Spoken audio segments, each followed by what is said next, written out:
Hi y'all! Good morning and welcome to or back to my channel. My name is Stevie, this is Stevie Reads, and really quick before anything else, we have to address this amazing thrift find I got the other day. You heard me right, thrift find. This was like $4 or something.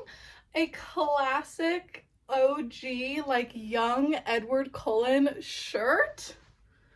I'm so freaking obsessed. I mean, it is Tuesday morning and I'm gonna change into a boring work shirt before I leave. Anyway, I already got sidetracked. In this video, we are going to be reading The Courting of Bristol Keats by Mary E. Pearson. I've talked about this book in so many freaking videos. So very quickly, I've read from Mary E. Pearson before. Her two previous series, they're right over my shoulder, so I don't even want to grab them. But The Kiss of Deception and then like The Vow of Something duology, which all 5 of those books are young adult fantasy. I read them in 2019, 2020. It's when I was getting back into reading and I loved those series and books so much. All 5 of those were 5 stars and I've read them over 5 years ago, 555. But Mary E. Pearson just came out with her first ever adult fantasy. It is a fae romantasy book. And quick moment for the edition. This is what we're looking like on the back. Obviously the sprayed edges, and I think this just came out like 6 or 7 months ago. It was the December 2024 adult fantasy box, and the tiny blurb on here just says, desperately searching for her father, a small town girl is pulled into the world of gods, fae, and monsters. With magic and danger lurking in every corner, she makes a bargain with the alluring fae king.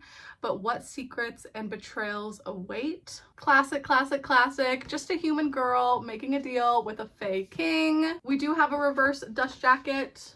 That's what the original cover looks like, but even the hardback is gorgeous with all of this rose gold foiling and beautiful, beautiful end pages. Even got a little horse on the back. This fae king is kind of giving Edward, honestly. Spot the difference. You can't. I just really want to read this book. I put it on my top 10 books to read before the end of 2025 video. So I have a little less than half of the year still, but I can't wait any longer. I just am so curious to see if I still love Mary E. Pearson as much as I did 5 years ago. And I just want to know for myself if I'm gonna like this or not. But I always read the first line with you. So let's see where we're starting off. There's a letter from the author. And yeah, these are all of her previous series. I never read the Jenna Fox Chronicles. Honestly, didn't know those existed until right now, but I am obsessed with the Dance of Thieves duology and the Remnant Chronicles. Also, wonder if this is going to end up being a series or not. Probably. We got a big old map of Elfhame. And I'm definitely going to be going back to reference this all the time. Chapter 1. At the end of Oakleaf Lane, Dawn arrived 15 minutes early. Okay, not getting the most out of the first line. It's okay. This does look like a pretty chunky book. I haven't even checked how many pages. 541. That's fine. I love when there's only one book in a video. I'll be able to take my time. I am gonna physically read and annotate, not with a tab system because these edges are too gorgeous for that, but I am going to be highlighting, underlining, scribbling in the margins like I always do. And yeah, we're moving the ribbon bookmark up to chapter 1, and I'm very excited to get this started today. I'll let you know once I'm a little bit of the ways in my initial thoughts and feelings on it, but cool. And I don't know how spoilery I'm going to be in this video. Maybe I'll put it in the title if it's spoiler free or not. I honestly don't know which is preferred for you guys, so let me know down below if you like to be spoiled in videos like this or if you wouldn't want to watch it because like it's on your TBR or something. But anyway, that is enough yapping for this intro clip. I'll talk to you later.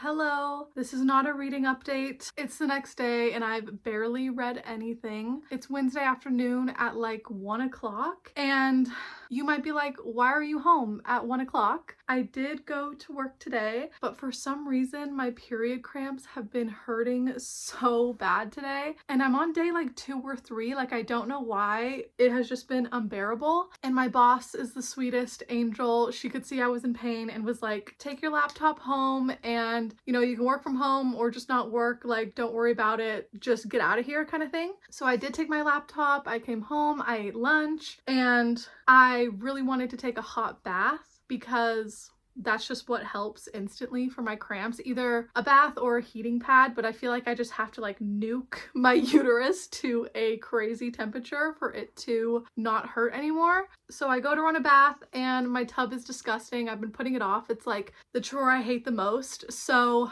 I was like, this is not gonna work. I want to be in the bath for a while, so I need to clean my tub. So I'm still in pain, but I am scrubbing my tub so that I can draw a bath, and the power goes out to my entire house. I mean, the power's out for the whole street. I looked it up and we're just in like an outage area, and they say that it's probably going to be like 3 hours until it's back on. And I did bring my laptop home. I told my boss I was gonna still get some things done I needed to do today. So I texted her and I was like, I'm fucking cursed. Now my internet is out, my power's out, everything is out. And again, she's the best. She was like, don't worry about it. Get feeling better, see you tomorrow kind of thing. But what is making me really mad and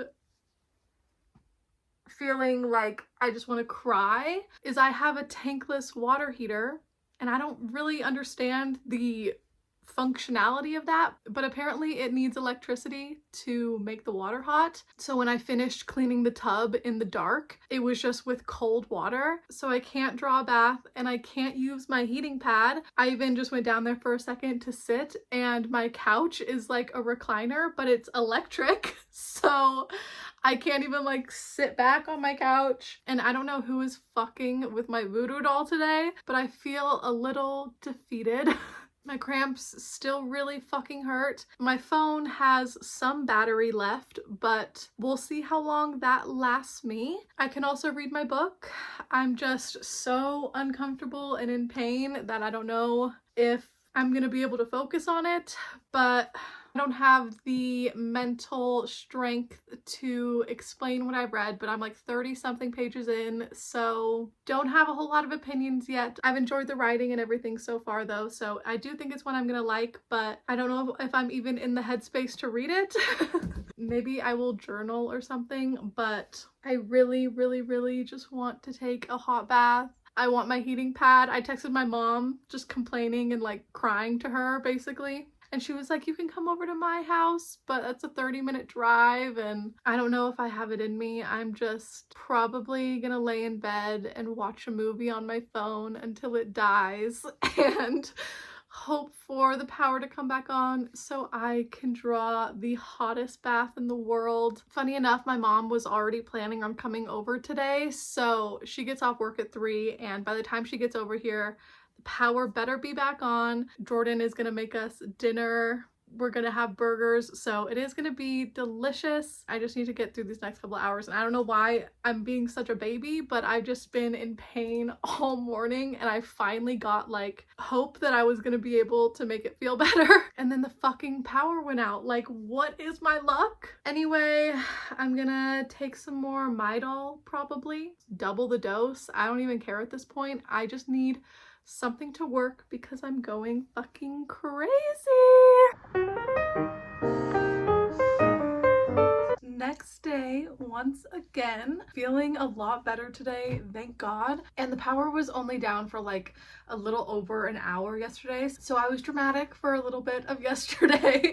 I just laid down right after that clip, and then once the power came back on, I drew my bath. That helped so much, and I had a really good night. My mom came over, we hung out for a while, and I got to do some reading. So I'm up to page 118, which is chapter 25. And I think I already told you earlier that the chapters are tiny, but it is making it go by really quick. Some of them are literally only 1 or 2 pages, and it's because we're switching point of view.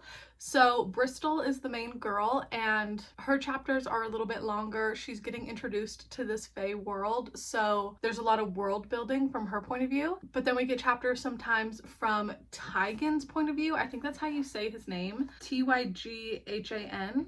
Tygan. He is the Fae King, of course, and he obviously knows way more about the situation that's going on. Sometimes we'll pop over in his point of view, and I feel like we're getting little clues in his perspective because Bristol goes to this fairy world to look for her dad. Her and her sisters all were born and grew up in like the mortal world, but then her mom disappears, which doesn't really make a lot of sense because her mom and her dad always had a really good marriage. Like you could tell they were in love, but one day her mom left and her dad never got over it. And then the story is that he got hit by a truck, but Bristol never even got to see the body. And then she is approached by these fairies. That was the whole beginning of the story, was her being courted into this deal because for some Fae rule, like mortals can't be forced into doing this task. They need to choose it for themselves. So they bribed her to the fairy world, mainly saying that her dad might still be alive, he's just in their realm. But also in the mortal world, she's very broke. Her and her sisters have like no money, so the fairies promise her riches and that she might be able to find her dad. And she takes the deal, she goes to the fairy world, and she just barely figured out in the last chapter like what they want from her, because this whole time they've just been telling her that they want her to open up a door, or no, close a door, because there's portals through the mortal world and the Fae realm that are invisible, that just look like doorways, and unless you have gone through the portal before, like you wouldn't be able to find it. And there is a specific portal that is housing like an army of the undead, Fae, mortals, and monsters throughout millennia. They're long dead spirits still eager to create mayhem. They craft bodies in their dark world as tools to wreak their havoc. We can, of course, destroy these bodies in battle, and we do,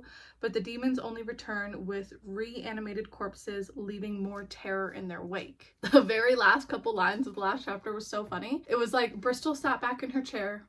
Spirit demons from hell that couldn't be killed? A knowing silence fell over the room. That was the door they needed shut.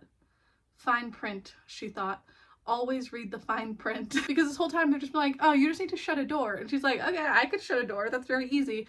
And they're like, no, it's a door housing like a bunch of spirit demons from hell that can't be killed. And she's like, oh, okay. But she's also like, when she's not in this mystical Fae school, she's also asking the townspeople, like, have you ever met Logan Keats? That's her dad's name. And she's just on a mission to find her dad. So that's the story so far. It is reminding me a lot of the Cruel Prince series because we have a human girl whose dad was kind of a fairy. Bristol's dad wasn't a fairy, but apparently as a toddler he stumbled through a portal. So one day, as like almost a baby, he showed up in the Fae lands and he was like raised there basically. But then he came back to the mortal world, had a family with Bristol's mom, who I don't know if Bristol's mom was a Fae.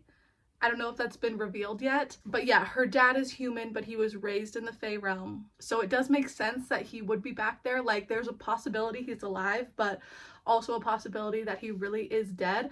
And when we go into Tegan's chapters, like he knew her dad and he hates her mom. Like I don't know why. Every time Bristol mentions her mom, Tegan is like, oh my god, that fucking bitch. Like he hates her. And apparently time works differently in the Fae world because Tegan's only like 26 and Bristol's 22, but obviously he knows her dad, and her dad was living in the mortal world for 22 years.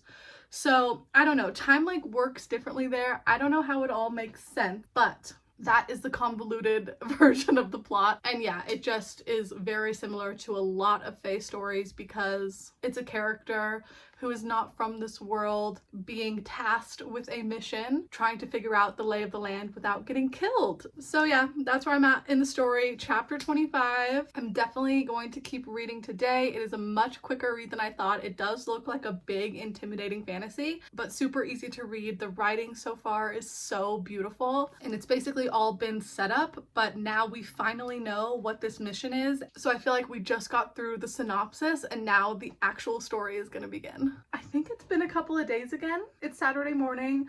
Yes, I'm fully wearing pajamas. It's like 8 a.m. right now and I don't plan on changing all day. I have no plans today and I love that so much, other than reading a whole lot of this book. I think I'm halfway or almost halfway through page 254, so chapter 52.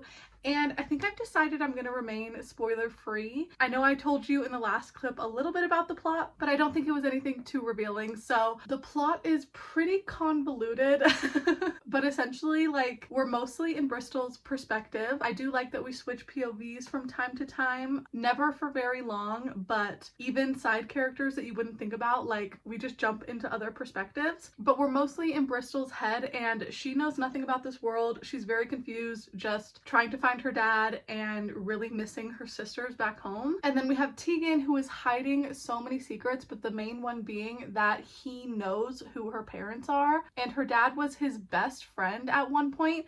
Kind of creepy, and I think he betrayed him. I don't know, like they're definitely enemies now, but Bristol thinks that Tegan is going to help her find her dad in exchange for her coming here and helping him. But whenever we jump into Tegan's point of view, he's just like, little does this girl know that she is helping the enemy.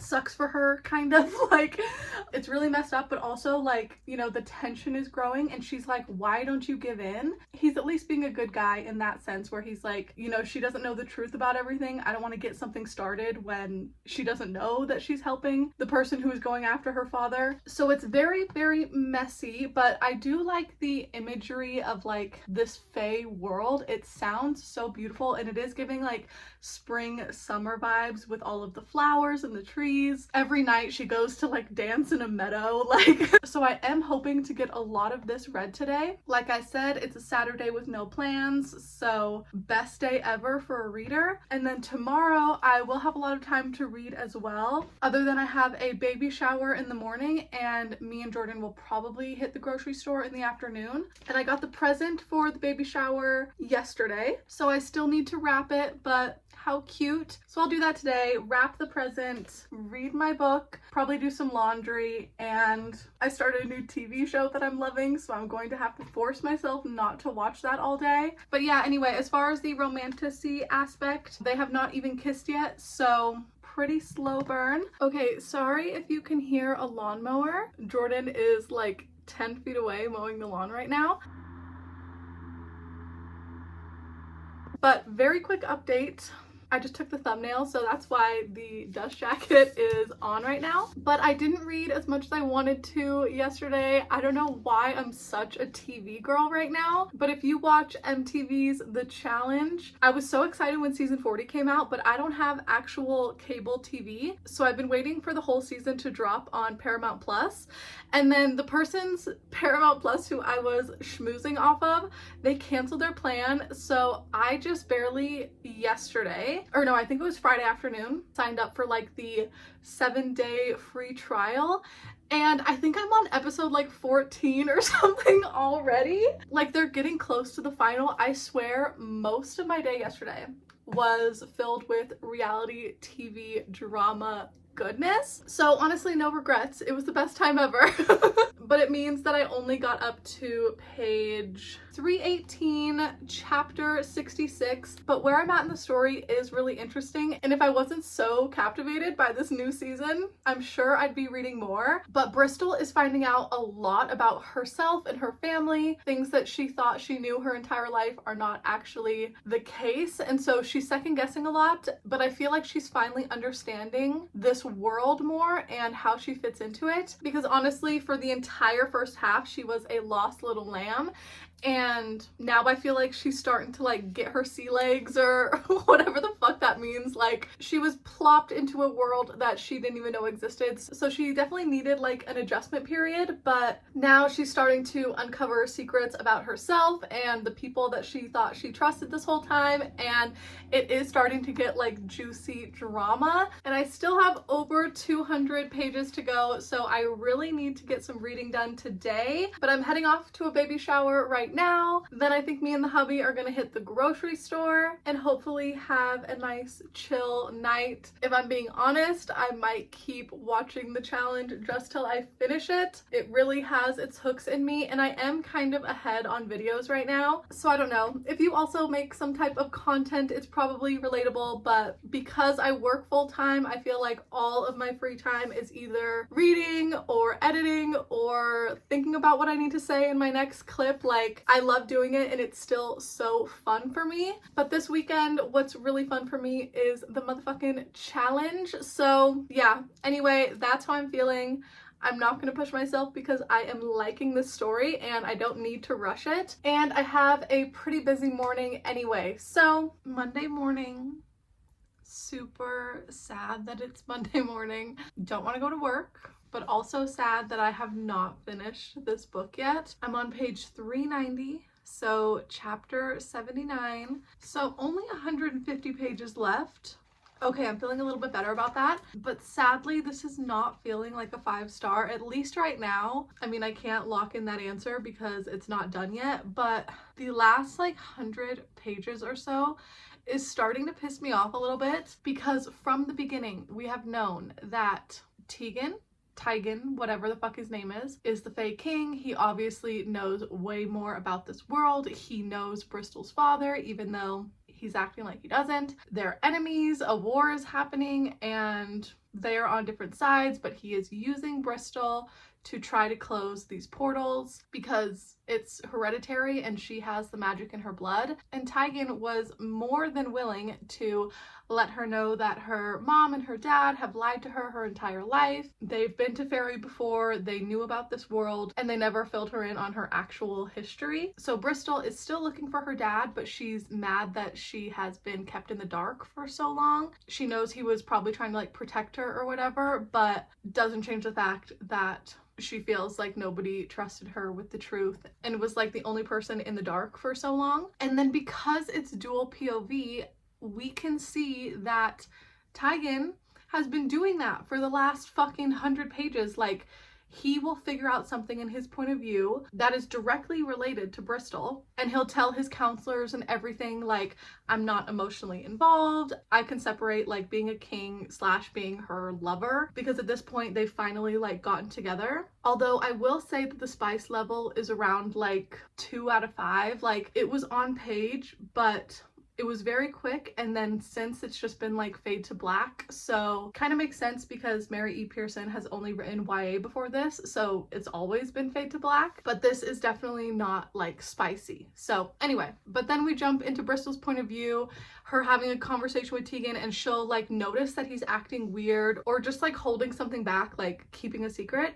and she'll ask him a question and he will just straight up lie to her face. Like, there's been a couple of times where I've just underlined something he said and right next to it put like liar or gaslighting. Like, he has lied to her this whole time, and I know that that's going to be the third act conflict, is she's going to figure out everything that he's been keeping from her, and she's going to run away or break up with him, or, you know, go off to find her dad by herself, and then he's going to have to fight to get back to her. Feelings will be confessed, and then happily ever after probably. But honestly, the lying and the gaslighting for the last, I don't even know how many fucking pages, is really starting to piss me off. Like, I understand that Bristol is new to this world, but she's also pretty naive. Like, I don't know why she's not trusting her gut when it's saying like, he's keeping something from me, and then he'll lie right to her face and she's just like, oh, okay, yeah, I know, it must not be important. And it's like, girl, you were onto something, like, keep thinking about that. So yeah, pretty frustrating. But I think it also might just be the fact that it's taking me so long to read, and I'm physically reading it, I'm annotating it. It might just be going by slower for me. So it's felt like days and days of this same shit, but if I just read it quicker, then I might have liked it more. Yeah, I don't fucking know, but I have 150 pages left, and if Bristol doesn't pull her head out of her ass and figure some things out soon, I'm going to lose my fucking mind. Okay, same day. Hello. I had the weirdest freaking day. Almost as soon as I got into work, I'm like sitting there, starting up my computer, just eating my grapes and vibing, and two people run up to my desk. One person is just like bleeding because I'm in HR, and if somebody gets hurt, we drive them to the clinic. So this guy ran up holding a bunch of tissues and his finger bleeding, and I was like, you need to go to the clinic. He was like, yep. So I just grabbed the keys, helped him fill out paperwork, did all the things, and then once he went back to see the doctor and get some stitches, I was like, I wonder if I could get this ebook from the library, and it was immediately available to download. So I was sitting in a clinic waiting room at work today for like an hour at least, and I got a really good chunk of reading done, and then I just got home and finished the rest of the book. So I still have my bookmark in here because I need to transfer all of my Kindle annotations to the actual physical book, which I'll probably do right after this clip while I watch Love Island for the night and get all settled in and cozy. But while the lighting was still good, I wanted to end the video and tell you that I think I'm gonna give this book a 3.5 star, which sucks because I wanted it to be a 5, like really did. But as much as I loved both of these series, I read them so long ago, so I also don't know if they would hold up and be 5 stars if I read them right now. If I had the time, I would figure that out, but too many books on my physical TBR to do all the rereads in the world. But sadly, this wasn't as big of a winner for me. It was just way too long. For the amount of story that happened, we really didn't need this much length. But also, this poor girl, Bristol, every single person in her life has lied to her and gaslit her since they met her. It's pretty fucked up and annoying, and by the end, she has figured everything out, but it wasn't satisfying, and I don't know, even the way that it ended, like, I can definitely tell how they're setting up the sequel, but it does close the story enough for me to be completely comfortable with not continuing in the series. I can see exactly where it's gonna go, but this wasn't a winner. I have so many fantasy series haunting me on my shelves, and I'm really excited about a lot of those. So if I start a new series and the first one gets a 3.5, really not likely that I'm gonna continue, but I am going to transfer all the annotations that I need to. I'm going to keep this beautiful edition. Like, I didn't dislike the book. I don't think it was bad, just not a favorite like I wanted it to be, and I'm not gonna pick up the sequel. But if you made it all the way to the end, thank you so much for watching. All the socials are linked down below like always, but I'm gonna see you guys next week for another video very soon. Bye!